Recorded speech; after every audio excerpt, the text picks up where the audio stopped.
Hello everyone, this is Taboo Conspiracy 2. Very often when we address the silliness of NASA and fake space, we concentrate on the more technical mistakes, when simpler, common sense arguments are often overlooked. Now, don't get me wrong, I love the very large and growing collection of the hundreds of Apollo mistakes. Lighting errors, proving multiple light sources, pictures of the lunar rover not leaving tire tracks, repeated and mistaken use of the same cinema backdrops, obvious photo retouching, a light bulb sun, missing shadows, a lander that shows incorrect sides with respect to the same mountains in the background, alterations of photos by NASA, many other movie set mistakes, etc. I could go on for many hours pointing out these hundreds of mistakes, and I strongly suggest you go through the Jack White photograph studies located at aulis.com. But today, I'm going to commonsensically debunk the Apollo moon missions and the International Space Station. In law, there is a legal standard referred to as the reasonable prudent person. The standard is primarily the standard of care that a reasonably prudent person would observe under a given set of circumstances. For example, suppose a car brake malfunctioned, causing a death or injury, a horrible thing. In court, the injured party provides ample evidence indicating that the manufacturer never even attempted to test the brake on a vehicle before selling it, which then led to the injury. The court would maybe ask whether a reasonable, prudent person would sell untested brakes before it entered commerce, and most people would conclude that a brake manufacturer, especially being experts in the field, should reasonably test their brakes before selling them. It's common sense. We all expect that a chainsaw manufacturer would test its chainsaws before selling them to make certain that the chain doesn't fly off in the middle of cutting a tree. We'd expect a climbing harness company would make sure that its harnesses could actually hold a person before putting lives in danger. We would even expect vaccine manufacturers to test their vaccines with double-blind studies before selling them to the public. But alas, that's another conspiracy against humanity. As you can see, the reasonable, prudent person standard is a common sense approach to determine whether the conduct of a defendant would be considered negligent, or even grossly negligent, which would be important for punitive damages. Furthermore, if it is found that a person recklessly causes the death of another person, then the person could be charged with criminal reckless manslaughter. For his conduct to be reckless, the actor must have consciously disregarded a substantial and unjustifiable risk that death could result from his actions. Remember that. Consciously disregard a substantial and unjustifiable risk. Today, I want you to apply this hypothetical but common sense, reasonable, prudent person standard to both the Apollo moon missions and the International Space Station. I, and many others, have discussed this before, and so I'll try to cover it quickly, but look at the lunar lander. It's simply ridiculous. When you really look at it, it's hard to believe that NASA got away with this stupidity for so long. In addition to many unprecedented achievements that have not even been allegedly closely replicated in 50 years, this lunar lander spacecraft, which actually looks like it was built by a high school drama club, supposedly fell from lunar orbit at 4,000 miles per hour, or 4 times the speed of a bullet, and then landed on a dark, boulder and crater-infested, uneven, and dusty surface with very limited visibility and a limited ability to discern the terrain. This wafer-thin spaceship supposedly supported 2 astronauts for 3 days with multiple repressurizations in the harshest environment imaginable, and still included enough room to attach a totally unnecessary fold-up dune buggy for later flights. The story is completely ridiculous. But what makes the lunar lander story especially insane is the fact that the lunar lander was never flown on Earth. Not even once. Now, many people would counter that NASA astronauts had training vehicles. That's true. But these training vehicles were never dropped from an aircraft to simulate a fall from lunar orbit.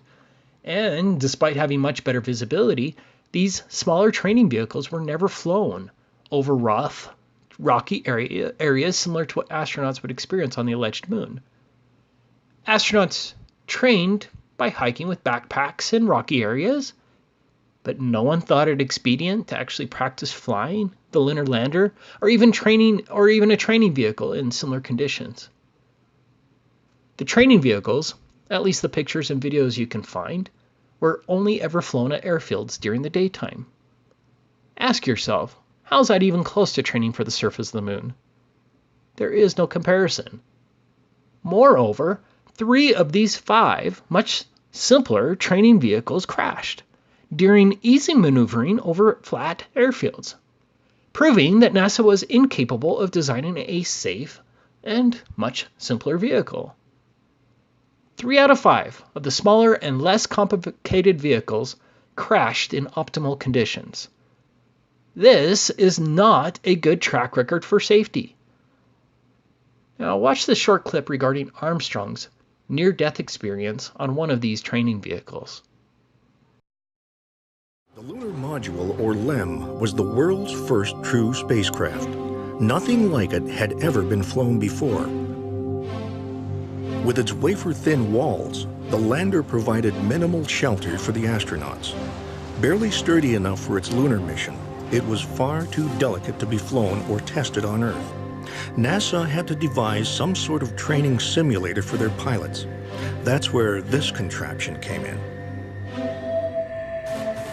Armstrong activated the trainer for another landing simulation. Equipped with just enough fuel for a 6-minute flight, the trainer balanced on the thrust of its jet engine like a dinner plate on a broomstick. Each moment teetered on the brink of calamity. And then a thruster failed. Armstrong tried to compensate.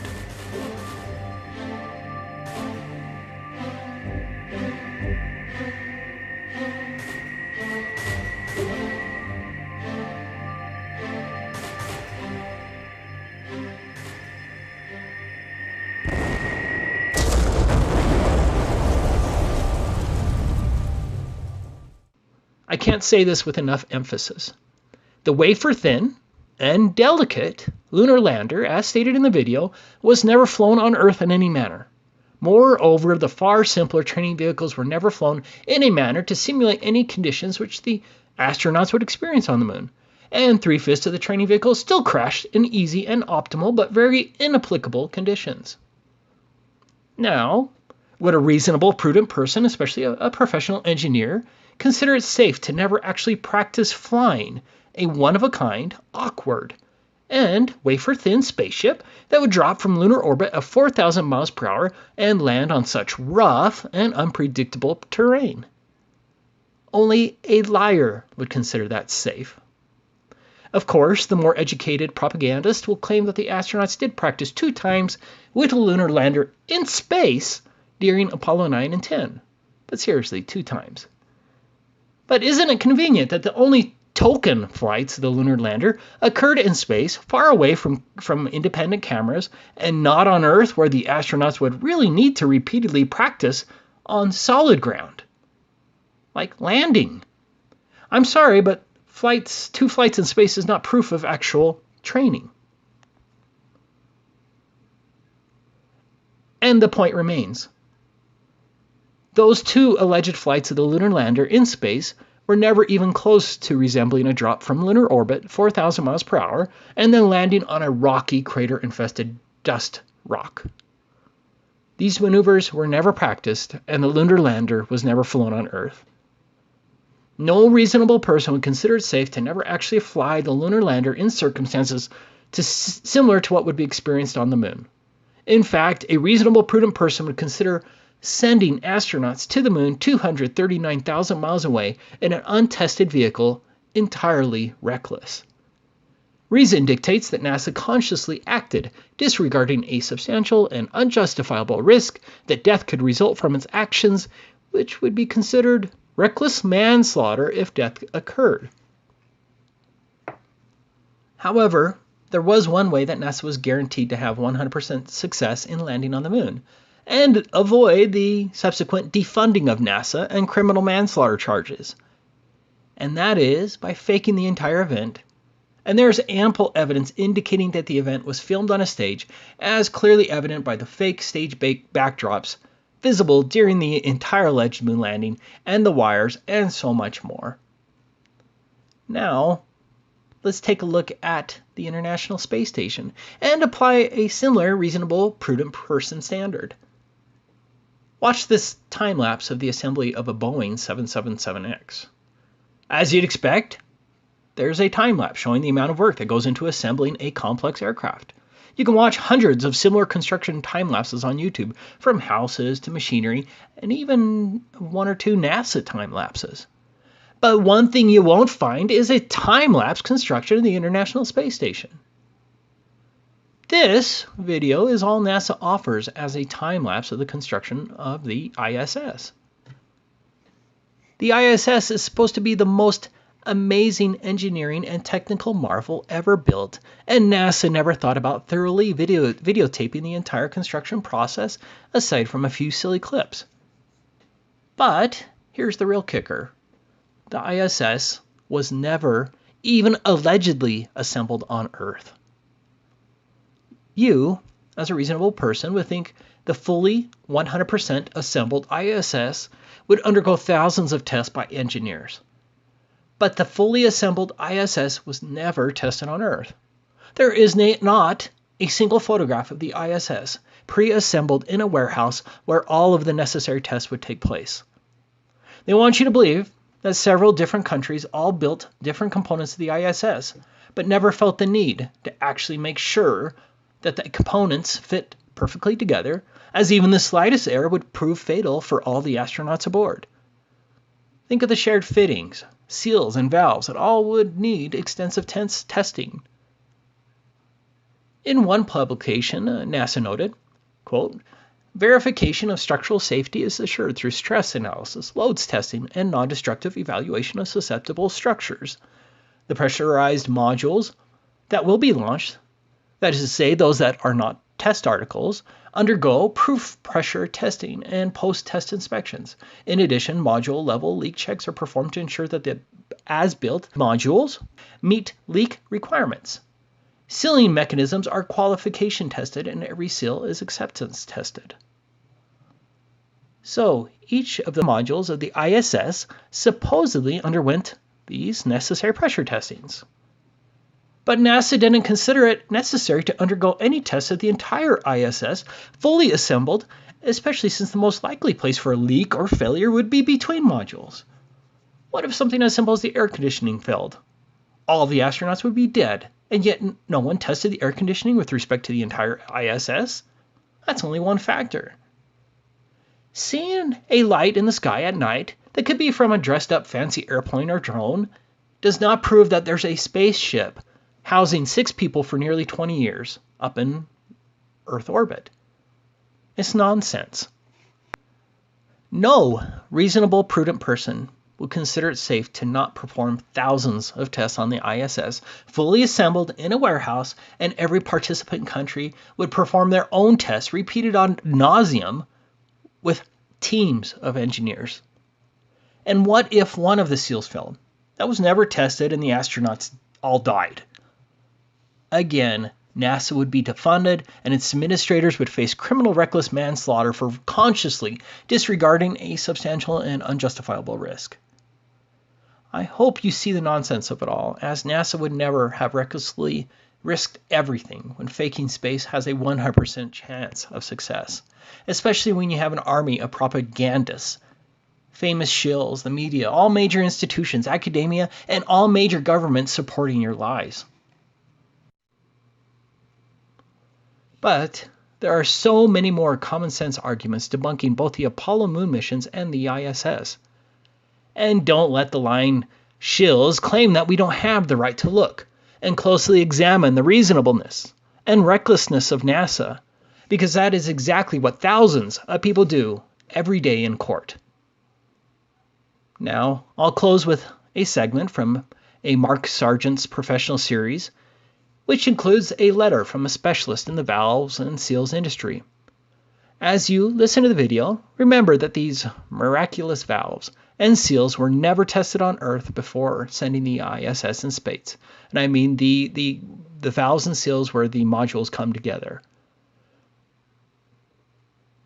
You may also have to watch it again because I will be distracting you with a lot of NASA and International Space Station clips that are pretty funny. Anyway, thanks for watching, and God bless everybody. So, per our conversation, I am sending you this letter. As we discussed, at this point, I must stay anonymous. The fluid control industry is a small village. Let us just say I am a professional in the valve industry. The point of this letter is to draw attention to certain aspects of seals, valves, and actuators that must be part of any artificial environment to maintain life and functionality. I have no special knowledge of the ISS, but there are principles of fluid and motion control that cannot be ignored. We assume that the ISS has supply systems for water, fuel, air, etc. These systems would all require valves, pumps, and seals at a bare minimum.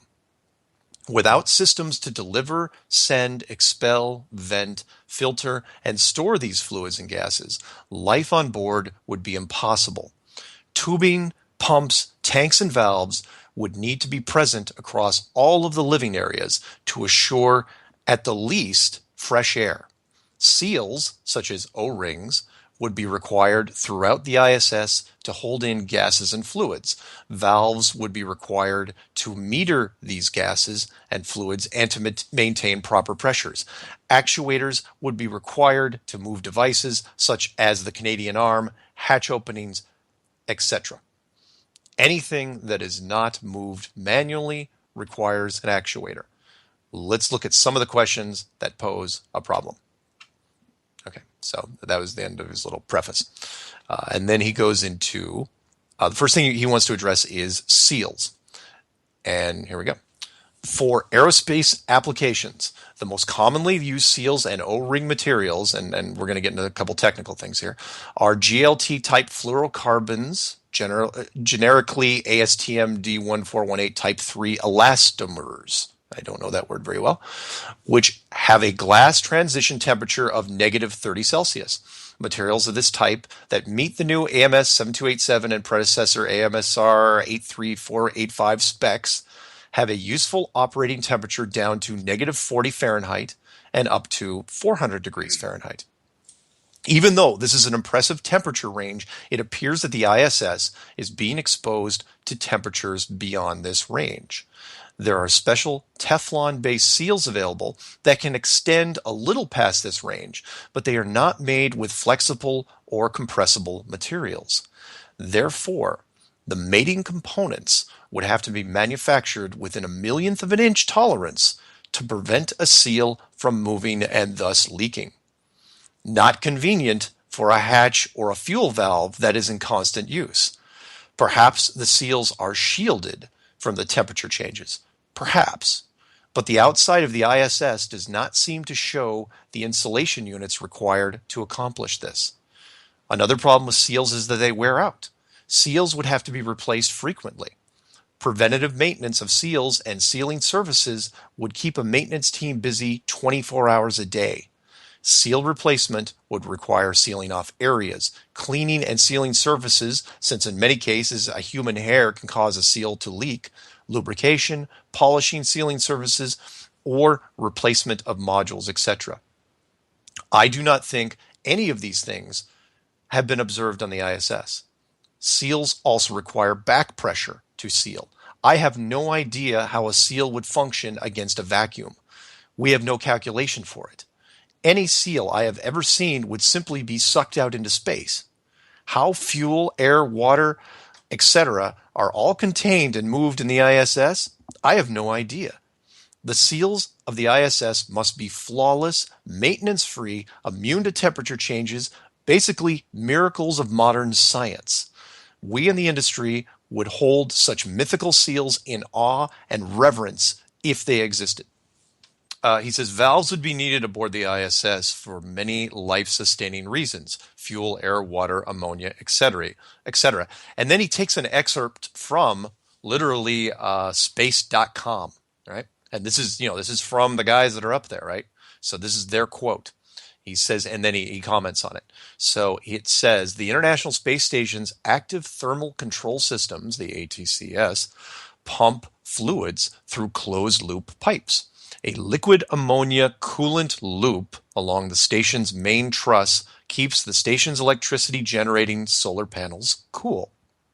An ammonia pump on the main truss failed in 2010 and had to be replaced by spacewalking astronauts. The Expedition 35 crew on the International Space Station reported an ammonia leak near that same location 3 years later in 2013. Liquid ammonia circulates through the pipes, carrying waste heat from the solar panels to the photovoltaic radiator panels, where the heat escapes into space. This keeps the solar panels cool. So then he comments. He says, so there it is, the ammonia is pumped. Pumping requires valves. What valve can function in extreme temperatures in a vacuum?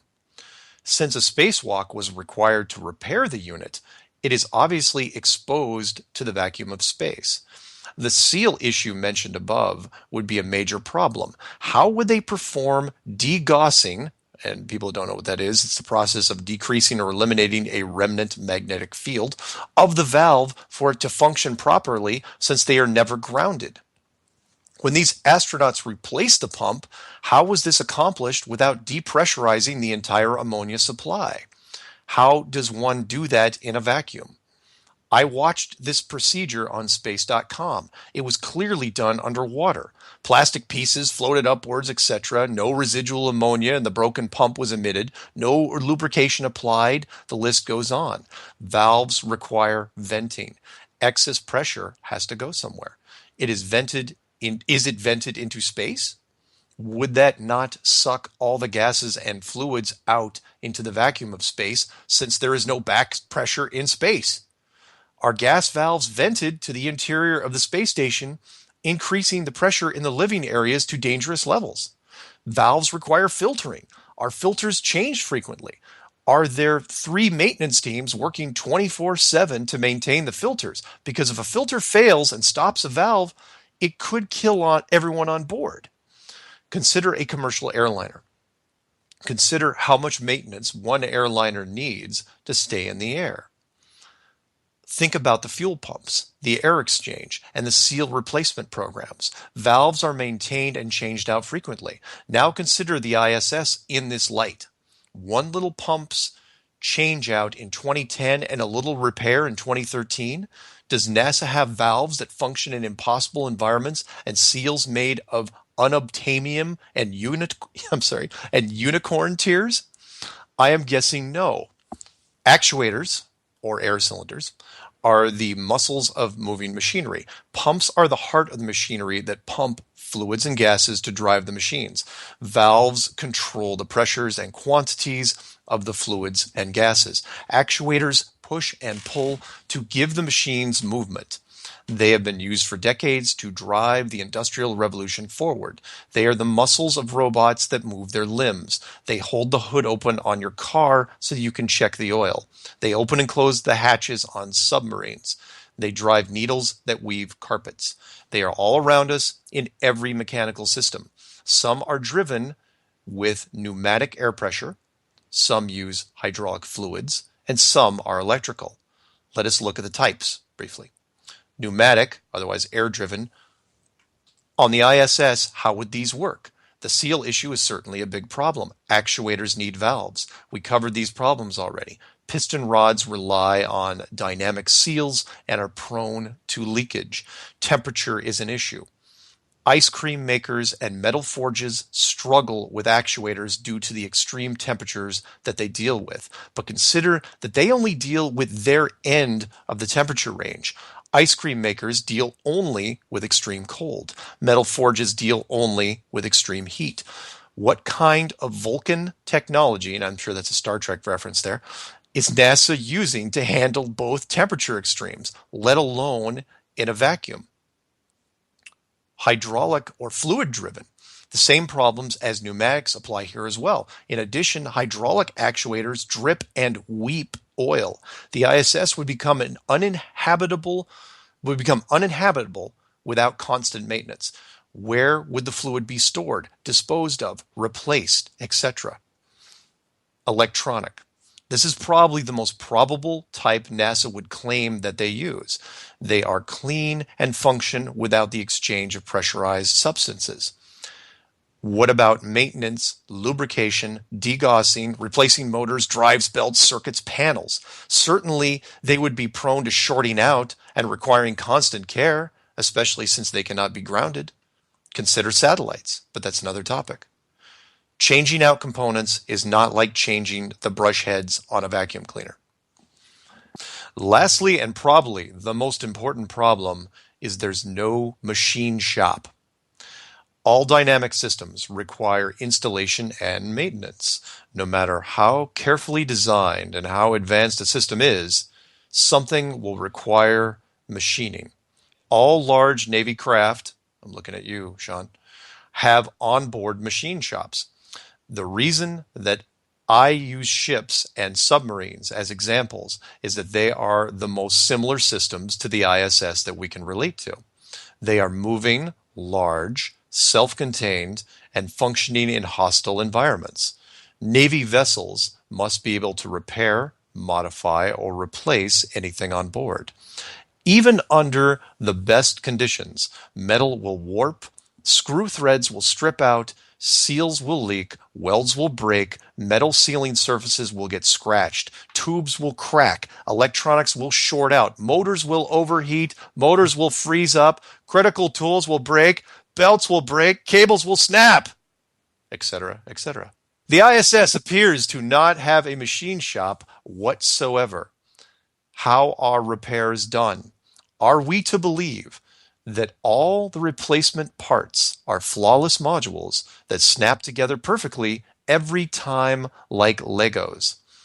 Are there sea containers full of replacement parts floating next door? Is there never a time that a critical threaded hole is stripped out and needs to be retapped? Do parts never warp in the extreme temperatures and need to be resurfaced? Is there welding equipment up there? Submarines have welding equipment. They can even weld underwater. What happens in the event of a structural event that requires welding? I know that Captain Kirk and Spock repairing the Enterprise using a phaser as a welder, but this is supposed to be real. Of course, the chance of fire is too great to weld, but structural damage happens and has to be calculated into the plan. As far as I know, it's not. Regarding fire hazards, machine shops throw sparks, lots of sparks. Even if you could haul a lathe, Bridgeport, and drill press up to the ISS, the danger would be too extreme. This is where NASA shot themselves in the foot. For short missions, days, even weeks, this would not be an issue. But when the missions are years long, no. The ISS is great theater, but it is not reality. Thank you, the Valve Guy.